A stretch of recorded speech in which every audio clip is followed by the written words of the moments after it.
आप देख रहे हैं फतेहपुर हलचल। मैं हूं रमेश मोहन शुक्ला। मुझे विश्वास है अब तक का आपका दिन शुभ रहा होगा। आप स्वस्थ होंगे, सानंद होंगे और प्रसन्न। आज इस वीडियो में प्रदेश में चल रही पुलिस की गतिविधियों के बारे में। उत्तर प्रदेश की विधानसभा में जब प्रदेश के मुखिया योगी आदित्यनाथ ने एक प्रकरण पर यह सार्वजनिक घोषणा की थी कि मैं माफियाओं को मिट्टी में मिला दूं। प्रदेश की 23-24 करोड़ जनता ने ये विश्वास किया था कि प्रदेश के मुखिया जो कह रहे हैं उसको सही में करें। उन्होंने किया भी। प्रदेश के दो नामी माफियाओं को उन्होंने सत्ता के संरक्षण में मिट्टी में मिला दिया। क्यों? कहीं ना कहीं से वो माफिया उनके लिए भी व्यक्तिगत रूप से संकट का कारण।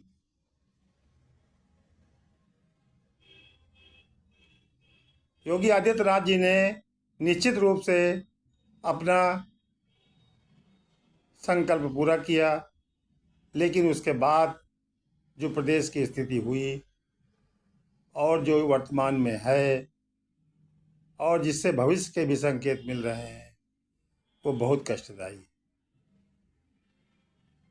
कल संभल में जिस तरह से कर्मचारी आचरण नियमावली का घोर उल्लंघन करते हुए एक सीओ स्तर के अधिकारी अनुज चौधरी ने प्रेस कॉन्फ्रेंस करते हुए जिस तरह के बयान दिए, एक वर्ग के को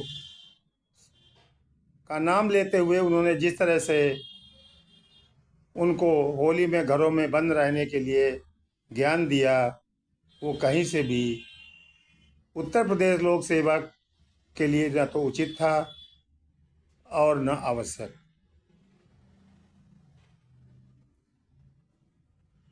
संभल के सीओ के बयान पर प्रदेश और देश के तमाम राजनीतिक दलों के नेताओं ने टिप्पणियां की। यही नहीं, प्रदेश के पुलिस महानिरीक्षक रह चुके विक्रम सिंह जी ने भी इस कृत्य की घोर घोर निंदा की।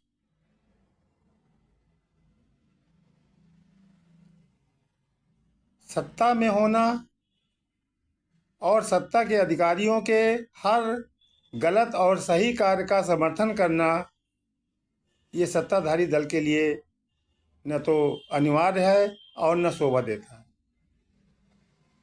जिस तरीके से उस सीओ के पक्ष में सत्ताधारी दल के नेता आए,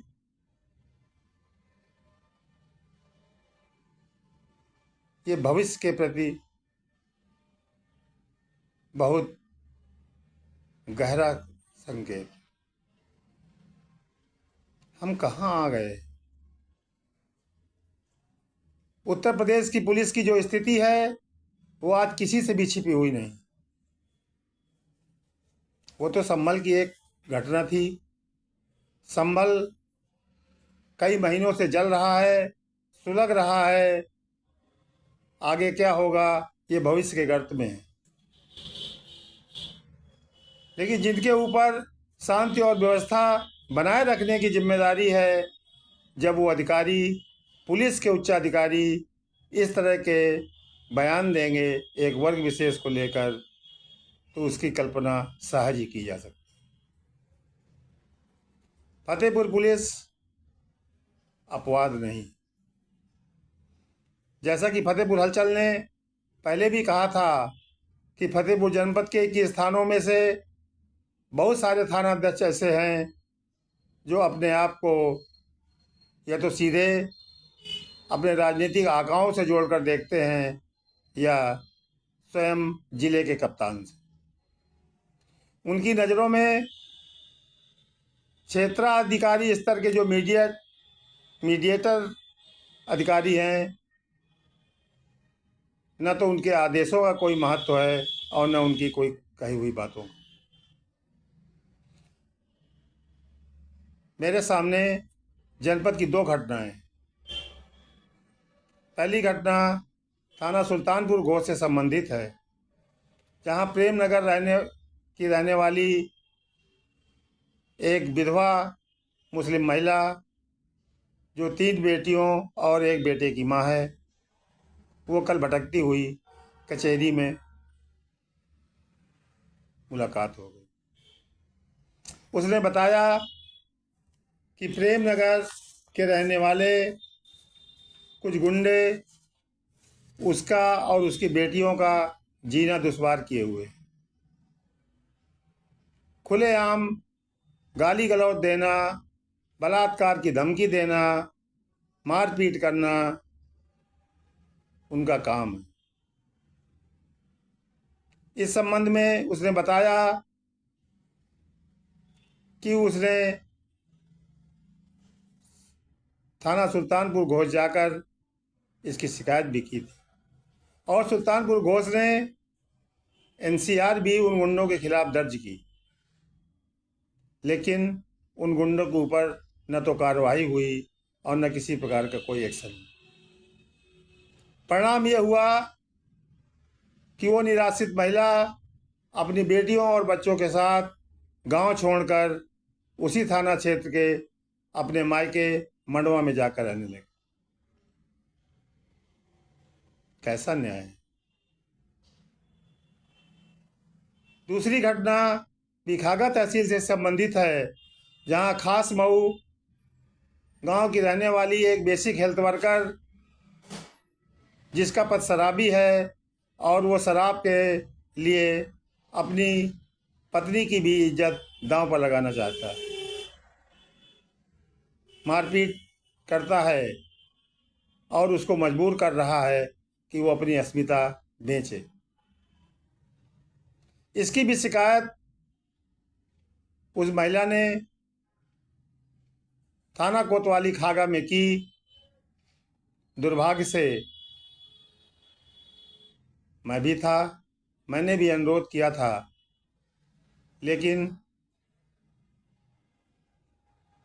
थानाध्यक्ष कोतवाली द्वारा चौकी इंचार्ज को फ़ोन किया गया।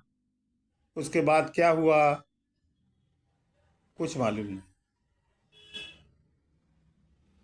हर थाने के अपने कुछ कार खास होते हैं और उनका प्रभाव अपने थानों पर होता है, कारण हम सभी जानते हैं। उसी एक कार खास ने दबाव बनाया खागा कोतवाली पर, और खागा कोतवाली के जो सिपाही और दरोगा थे उल्टे उसी महिला पर दबाव बनाने लगे कि वो समझौता कर ले। समझौता हुआ भी, लेकिन 24 घंटे भी नहीं बीते कि फिर उसके पति ने शराब पीकर उसके ऊपर अत्याचार किया, उसको कमरे में बंद कर दिया।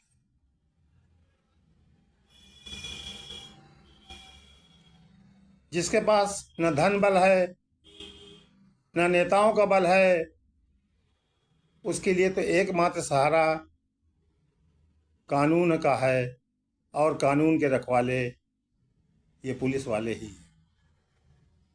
और जब उनको यहाँ से भी निराशा हाथ लगे तो वो जाएं कहाँ। तीसरी घटना थाना असोथर क्षेत्र की। थानाध्यक्ष असोथर अपनी कार्यशैली के लिए इन दिनों जनपद में खासी चर्चा का केंद्र बने हुए। थाना असोथर के सरकंडी पुलिस चौकी के रहने वाली एक महिला कलावती, जो लक्ष्मण कुटी की रहने वाली है और जिसको उसके पति और पुत्रों ने जबरन उसके नाम की ज़मीन पर भी कब्जा कर लिया है, वो आई सीओ थरियाओं से मिली, अपना प्रार्थना पत्र दिया। सीओ साहब ने सहृदयतापूर्वक उसकी बात सुनी और एक कागज़ में एसओ अशोथर के लिए एक निर्देश लिखकर उसको दिया कि ये जा करके एसओ साहब को दे देना। वो भागकर थाना अशोथर जाती है, वहाँ देती है। वहाँ उससे कहा जाता है कि शनिवार को थाना दिवस है, उस दिन आना, हम इसको दिखवा लेंगे। लेकिन 2-3 दिन बीत जाने के बाद भी ना तो पुलिस चौकी सरकंडी का कोई दरोगा या सिपाही वो घटना स्थल पर पहुंचता है जहां उसके आदमी और उसके लड़कों ने दबंगई पूर्वक उसकी ज़मीन पर रातों रात मकान खड़ा कर लिया। न तो उसको रुकवाने जाता है और न देखने जाता। आज जब वो थाना दिवस में पहुंची तो वहाँ भी उसको 4-5 दिन में देख लेंगे, ऐसा कह करके टरका दिया। ये है फतेहपुर की पुलिस की कार्यप्रणाली। आखिर वो हजारों हजार लोग जिनका कोई गॉडफादर नहीं है, जिनको कोई राजनीतिक संरक्षण नहीं है, वो किसके सहारे जीवन यापन करेंगे? किससे न्याय की गुहार लगाएंगे? और कौन सुनेगा उनकी गुहार? अगर नहीं सुनेगा तो क्यों? प्रदेश शासन के पास सीआईडी है, एलआईयू है, एक एक अधिकारी और यहाँ तक कि एक एक नागरिक की गतिविधियाँ उनके पास पहुँचती रहती हैं।